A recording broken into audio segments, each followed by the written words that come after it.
வேலைக்கு போய் படிப்படியாக முன்னேறி பெரிய லெவலில் வந்து உட்காரணும். அதுதான்டா அப்பாவோட கனவே. எனக்கு என்ன கவலை, என் அப்பா முருகா இருக்கான், என் பொண்ணு பார்கவி இருக்க, எனக்கு இனிமேல் எந்த கவலையும் இல்லைம்மா.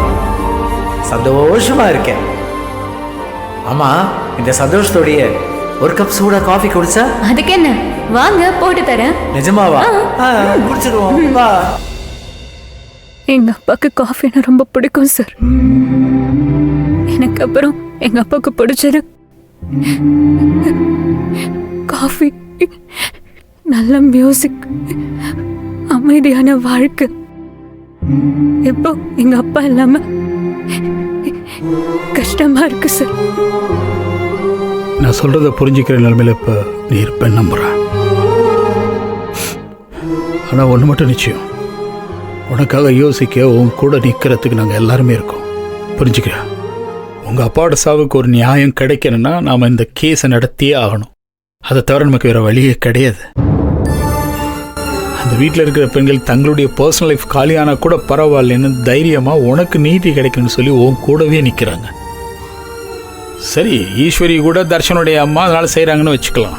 ஆனால் ஜனனி அவங்களுக்கு இதுக்கு சம்மந்தம் இல்லைன்னா கூட தான் கண்ணு முன்னாடி நடக்கிற அநீதியை தட்டி கேட்கணுங்கிற ஒரே காரணத்துக்காக அவங்க இன்னைக்கு அவங்க கூட நிற்கிறாங்க. இதனால அவங்க பர்சனல் லைஃப்லாம் பாதிக்க அதிக வாய்ப்பு இருக்கு. ஆனால் அவங்க அதை பற்றி யோசிக்கலை. அவங்க இதில் உறுதியாக அவ்வளோ தூரம் நிற்கிறாங்கன்னா அதை நீ புரிஞ்சுக்கணும்.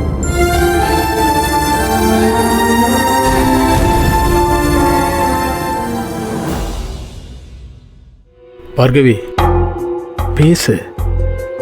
உனக்கு என்ன தோணுதோ நீ அதை என்கிட்ட சொல்லு. என்னால் உன்னை நல்லா புரிஞ்சுக்க முடியும். உன் இழப்பு எனக்கு நல்லா புரியுது. இந்த நேரத்தில் நான் என்ன பேச முடியும்னு உனக்கு தோணலாம். ஆனால் நீ பேசிதான் ஆகணும், அதான் சூழ்நிலை. பேசு.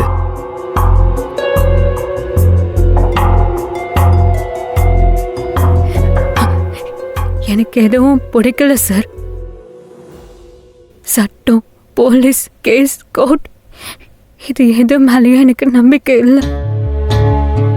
எங்க மேல எந்த தப்பும் இல்லைன்னு தெரிஞ்சுதான் போலீஸ் எங்களை கொண்டு போய் ஸ்டேஷன்ல வச்சு எங்க அப்பாவை அசிங்கப்படுத்தி நாங்க நிறைய காயப்பட்டுட்டோம் சார். இப்போ எங்க அப்பா காத்தோட கரைஞ்சே போயிட்டாரு.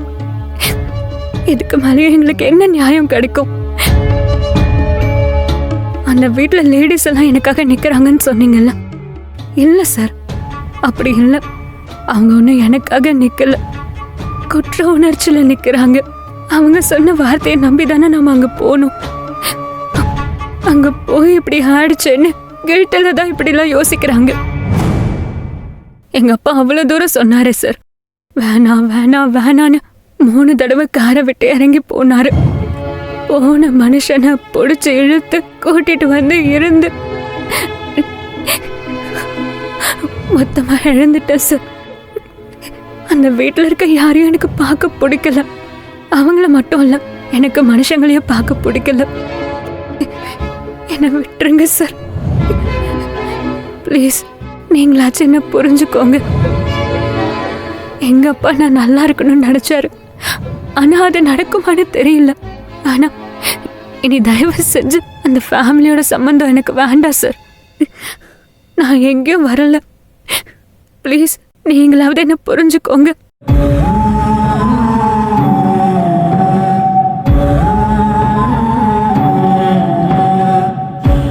சரிம்மா, உன் வேதனை எனக்கு நல்லாவே புரியுது. ஆனால் இந்த வழக்குன்றது தனிப்பட்ட குருநாதன்ற மனுஷனுக்காக நடத்துகிற வழக்கு இல்லை. கோர்ட்டில் இன்னைக்கு நீ வந்து சொல்ல போகிறத வச்சு தான் நிறைய அப்பாவி பெண்களுடைய வாழ்க்கையே மாறப்போகுது. குணசேகர மாதிரி பணவெறி பிடிச்சவனுங்க இவனுங்க எல்லாருக்கும் இது ஒரு பெரிய சாட்டேடியா இருக்க போகுது. பொண்ணுங்களை பெற்றுட்டு பயந்து பயந்து வாழ்ந்துகிட்டு இருக்கிற ஒவ்வொரு பெற்றோருக்கும் இந்த கேஸ் பெரிய நம்பிக்கையை அமைய போகுது. அதிகாரத்தை பயன்படுத்தி சாதாரண மக்களை அடக்கி ஒடுக்கலாம் நினைக்கிறவங்களை அடிச்சு நொறுக்கணும். இதுல உங்களுக்கு கிடைக்க போற தண்டனை மற்ற எல்லாரும் யோசிக்க வைக்கணும்.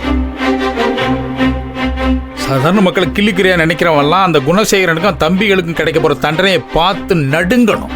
இப்பெல்லாம் சமீபத்தில் நம்ம பார்த்துக்கிட்டு இருக்கோம்ல, வரதட்சணைக்காக அநியாயமா ஒரு பொண்ணை கொன்னு போற நிலைமை, இல்லைன்னா அந்த பொண்ணு தற்கொலை பண்ணிட்டு சாகுற நிலைமை. பெத்தவன்ட்டையும் சொல்ல முடியாம, போன இடத்துலையும் வாழ முடியாம, நடு ரோட்ல விழுந்து சாகுற அளவு கொடுமை நடந்துகிட்டு இருக்கு.